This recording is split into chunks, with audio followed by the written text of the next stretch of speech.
대체 하나님을 믿는다는 것이 무엇입니까? 믿음이 무엇이기에 하나님을 믿는다고 하면서 하나님 말씀대로 살지는 못하는 것입니까? 믿음이 무엇이기에 하나님을 믿는다고 고백은 하면서 이 세상 속에서 소금과 빛으로 살지는 못합니까? 믿음이 무엇이기에 하나님을 믿는다는 사람들이 모인 교회마다 크고 작은 내홍에 시달리고 있습니까? 믿음이 무엇이기에 하나님을 믿는다는 사람들이 모인 교회가 세상으로부터 조롱과 비난의 대상으로 전락했습니까? 이것은 혹시 우리가 하나님을 믿지 않으면서도 하나님을 믿는다고 스스로 착각하고 있거나 아니면 하나님을 잘못 믿고 있기 때문이 아니겠습니까? 믿음과 미신의 차이는 자기 부인에 있습니다.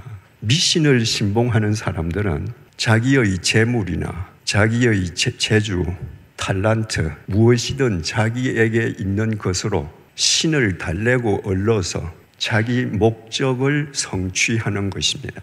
그러므로 미신을 쫓는 사람에게는 자기 변화가 아예 없습니다. 무당을 찾아가서 굿을 사람이 자기를 부인하기 위해서 수천만 원씩 내고 굿하는 것이 아닙니다. 내가 욕망하는 것, 그것을 성취하기 위한 목적으로 굿을 하는 겁니다. 그러니까 무당을 찾아가서 100번, 1000번을 굿을 해도 미신을 쫓는 사람은 절대로 새로워지지 않습니다. 믿음의 사람은 믿음의 대상이신 하나님이 절대적인 분이시고 사람이 감히 달래고 얼를 수 없는 분임을 깨달아 그 하나님의 뜻대로 자기를 부인해가는 사람입니다. 그래서 믿음의 사람은 날로 새로워지지 않을 수 없는 것입니다. 비신앙적인 요소들이 우리 삶 속에 비일비재하다면 그것은 혹시 우리가 하나님을 달래고 얼러서 내 목적을 성취하려고 하는 미신을 믿음이라고 착각하고 있기 때문은 아닐까요? 그렇다면 어떻게 해야 하겠습니까? 우리에게 주신 이 믿음의 기회를 우리가 주님 부르시는 날까지 끝까지 지키면서 매일 성숙한 그리스도인이 되기 위해서는 믿음이라는 이 추상적인 단어를 내 삶의 현장에서 어떤 뜻을 가지는지 구체적인 용어로 대체하고 규명하는 노력이 수반되어야 합니다.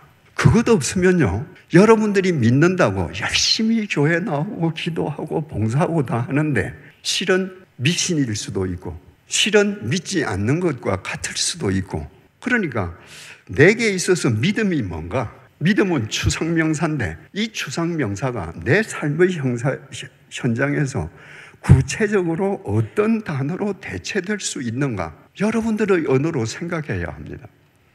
예를 들면 이런 겁니다. 첫째로 믿음은 순종이다. 여러분, 믿음은 순종입니다. 하나님의 말씀에 대한 순종입니다. 내가 하나님 말씀에 순종하지 않고 하나님을 믿는다, 거짓말입니다. 그러니까 내 믿음이 어느 정도 되는지를 내가 한번 점검해 보려면 내가 주일날 주어지는 선포된 말씀, 내가 이 성경 말씀을 내 눈으로 읽는 말씀, 그 말씀에 내가 일주일 삶 속에서 얼마나 순종하고 있는가, 그게 믿음의 척도입니다. 두 번째로 믿음은 용기다. 하나님의 말씀에 순종하는 건 여러분 용기 없이는 안 됩니다. 나사렛 처녀 마리아에게 가브리엘 천사가 나타나서 네가 성령으로 하나님의 아들을 낳을 것이다. 하나님의 아들이면 뭐합니까? 처녀가 아이를 낳으면 돌에 맞아 죽는데요. 그런데 마리아가 그 천사의 이야기를 듣고 말씀대로 이루어지이다. 용기 없이 불가능합니다. 하나님께서 아브라함을 불러서 네 본토 친척 아비 집을 떠나서 내가 너에게 지시하는 땅으로 가라. 하나님께서 지시하는 땅에 대해서 아브라함은 아무 정보가 없습니다. 가본 적도 없습니다. 그런데 가장이 가솔들을 다 끌고 그 명령에 순종한다. 용기 없이는 불가능합니다.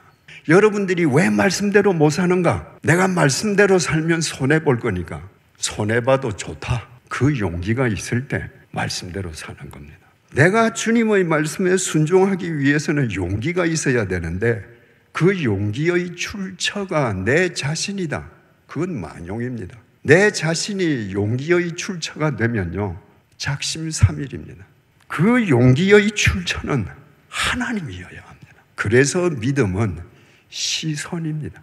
내 시선이 하나님께 고정되어 있을 때에만 하나님의 말씀에 용기 있게 순종할 수 있습니다. 그래서 믿음은 다루어짐입니다. 내 시선이 하나님께 고정되어 있으면 내가 억만금을 가지고 있어도 저분은 달래고 얻을 수 없어. 저분은 절대적인 분이야.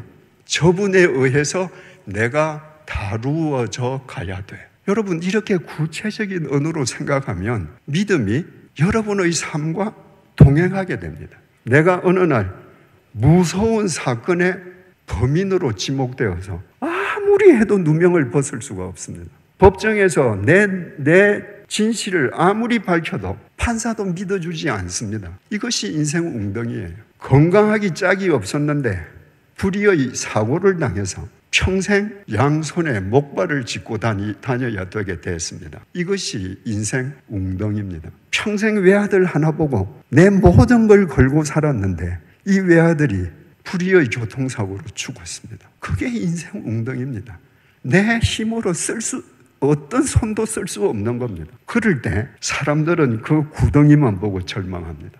자포자기합니다. 여러분, 믿음의 사람은 인생 구덩이를 만날 때 그것이 죽음의 구덩이가 아니라 하나님의 은혜로 채워질 빈 구덩이를 보는 눈을 가져야 합니다. 그리고 하나님께 맡겨야 합니다. 그때 하나님께서 내가 생각하지 못한 방향으로 내 인생을 끌어가시는 겁니다. 우리는 내가 원하는 대로 내 인생이 되기를 원합니다. 내가 원하는 대로 하나님께서 다 응답해 주시기를 바랍니다. 그러면 하나님은 여러분 이상이 아닙니다. 하나님은 창조주시기 때문에 내가 상상할 수 없는 분이십니다. 그분이 내 생각 속에 갇혀 있는 나를 당신의 구덩이에 넣습니다. 너 그 구덩이 그거 아니야. 이리로 와. 그때 우리는 그분에게 우리를 맡겨야 합니다. 그때 내가 생각할 수 없었던 그분의 섭리가 이루어지고 그 섭리를 통해서 내 삶이 무사람에게 생명의 온기가 전해지게 하는 하나님의 손길로 승화되는 것입니다. 믿음은 질서와 정돈을 확립하는 것입니다.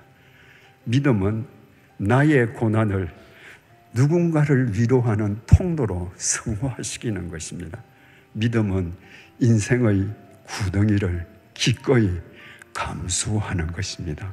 이 세 가지만 생각해도 믿음이 구체화되지 않습니까? 여러분, 오늘부터 여러분의 삶의 현장에서 여러분의 언어로 구체적으로 믿음을 새롭게 정립해 가십시오. 그리고 여러분이 정립한 그 믿음대로 여러분 살아가십시오. 그때 믿음은 우리 모든 사람의 것이 될 것입니다.